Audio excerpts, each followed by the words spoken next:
எல்லோரும் இன்புற்றிருப்பதை தவிர வேறொன்றுமறியேன் பராபரமே. ஆண்டவனுடைய அருள், ஆண்டவனுடைய ஆசீர்வாதம் உங்கள் அனைவருக்கும் கிடைக்கட்டும்.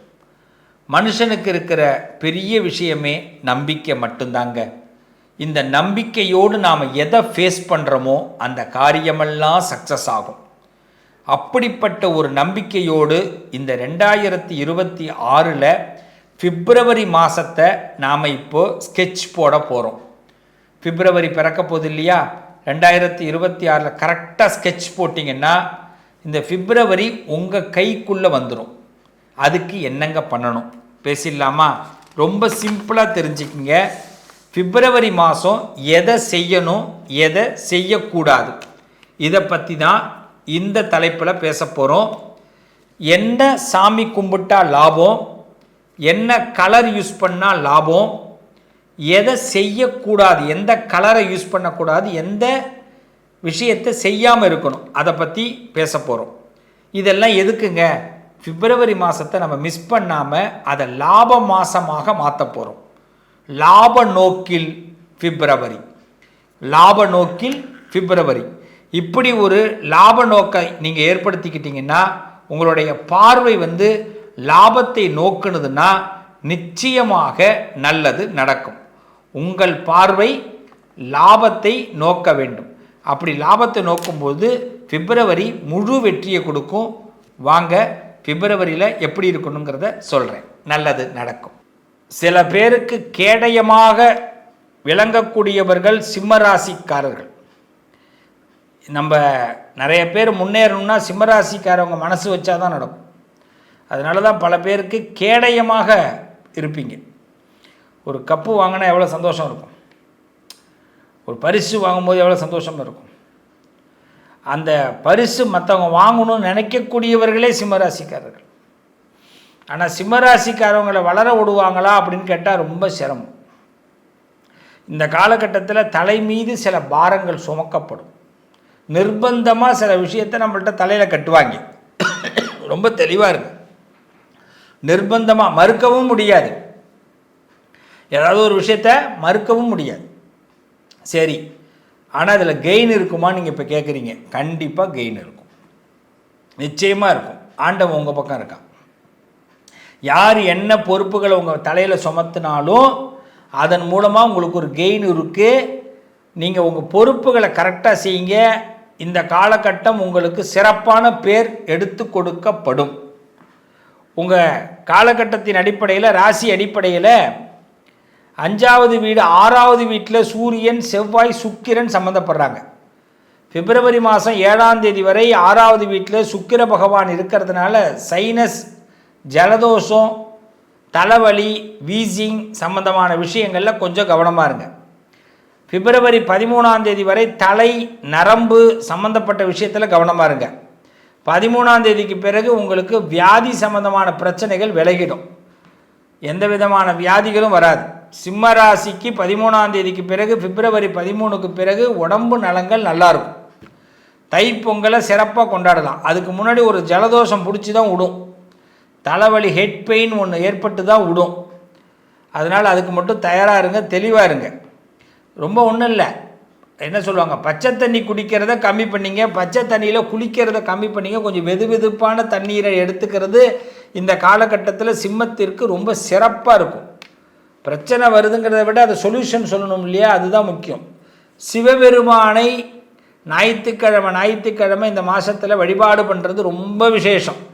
ஞாயிற்றுக்கிழமையில் சிவனை வழிபாடு செய்யுங்க. இந்த காலகட்டம் உங்களுக்கு ரொம்ப சிறப்பை உண்டாக்கும்.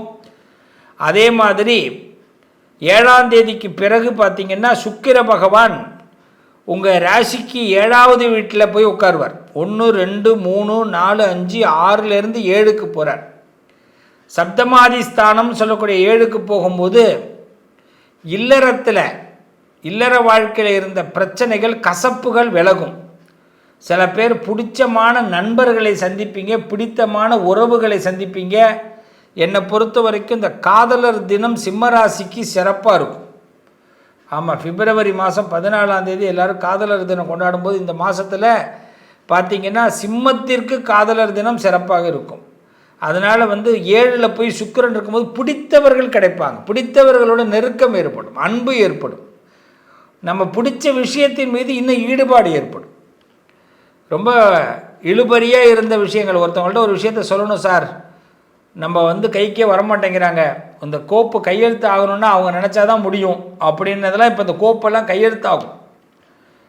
நமக்கு ஒரு சந்தோஷத்தை கொடுக்கக்கூடிய எதிராளிகளிடமிருந்து நல்ல செய்தி நமக்கு சேரும். சிம்மத்திற்கு எதிராளிகளிடமிருந்து நல்ல செய்தி சேரும். ஆல்ரெடி பார்த்தீங்கன்னா அங்கே ராகு இருக்கார், புத பகவான் 20ஆம் தேதி பிப்ரவரி 20 வக்கரம் அடைகிறார் 7ஆம் இடத்துல. ஸோ அதனால் இந்த நேரத்தை பொறுத்தவரை லக்னத்தை இப்போ ராசியில் கேது, 7ல் ராகு இப்படி உட்கார்ந்துருக்கும் போதும் புத பகவான் வக்கரம் அடையும் போது 20ஆம் தேதிக்கு பிறகு என்னென்னா விட்டு கொடுப்பது நல்லது. சில விஷயங்களை ரொம்ப பிடிவாதமாக இருக்கிறது, ஆராய்ச்சி பண்ணுறது வேண்டாம். ஏதாவது நம்ம ஆராய்ச்சி பண்ணால் அதுக்கு ஆப்போசிட்டாக கொண்டு போயிடுவாங்க. நம்ம இதை தான் யோசிக்கிறோம்னு அவங்களுக்கு தெரிஞ்சிடும், மற்றவங்களாம் உஷாராகிடுவாங்க. அதனால் மனசுக்குள்ளே வச்சிங்க, வெளியில் சில விஷயத்தை வெளியிலே காட்ட வேண்டாம்.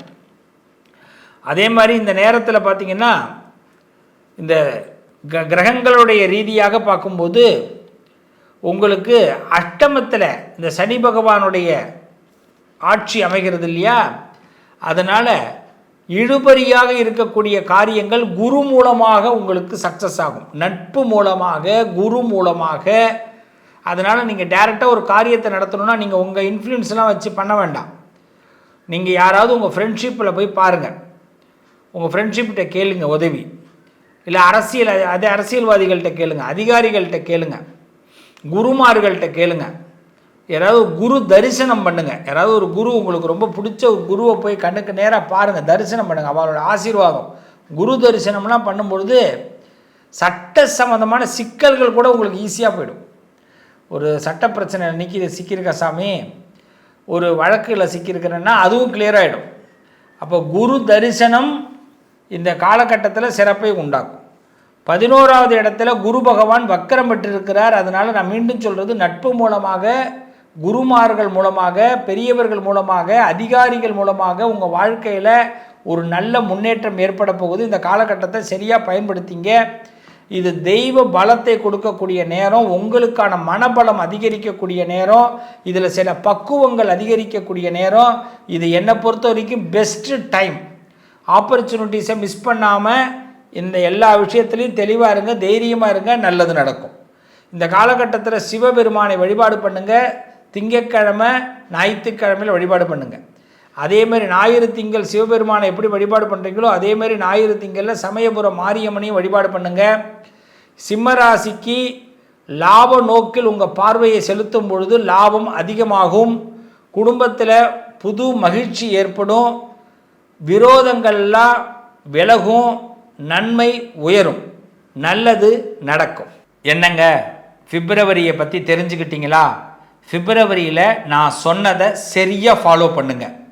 நிச்சயமாக சொல்கிறேன், பிப்ரவரி மாதம் உங்களுக்கு மிகப்பெரிய சிரமத்திலிருந்து விடை கிடைக்கும். நீங்கள் நினச்ச விஷயம் கை கொடுக்கும்.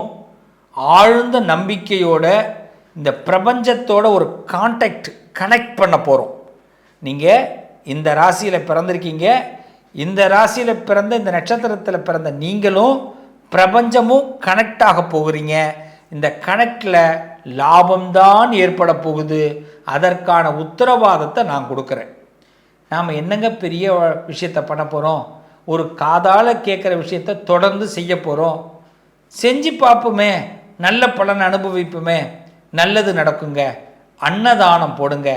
இந்த பிப்ரவரி மாதத்தில் நிறைய நல்லது நடக்க போகுது. அன்னதான நிகழ்ச்சியில் கலந்துக்குங்க. அன்னதானத்திற்காக செலவு பண்ணுங்க. உங்களுக்கு அன்னதானம் செய்யும் பொழுது நிறைய நல்ல பலன்கள் ஏற்படும்.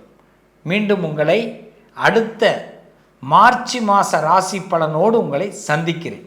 நல்லது நடக்கும். உங்கள் சிவஸ்ரீ. உங்கள் அதிர்ஷ்டத்திற்கான தீர்வு: கல்வி, பதவி, யோகம், தொழில் வளர்ச்சி பெருக, ஜாதகம், வாஸ்து, திருமண பொருத்தம் பார்க்கவும், பிரசன்னம் கேட்கவும். Positive lion doctor Sivasri Manikanda Sivam. தொடர்பு கொள்ள வேண்டிய வாட்ஸ்அப் எண் 7904137178.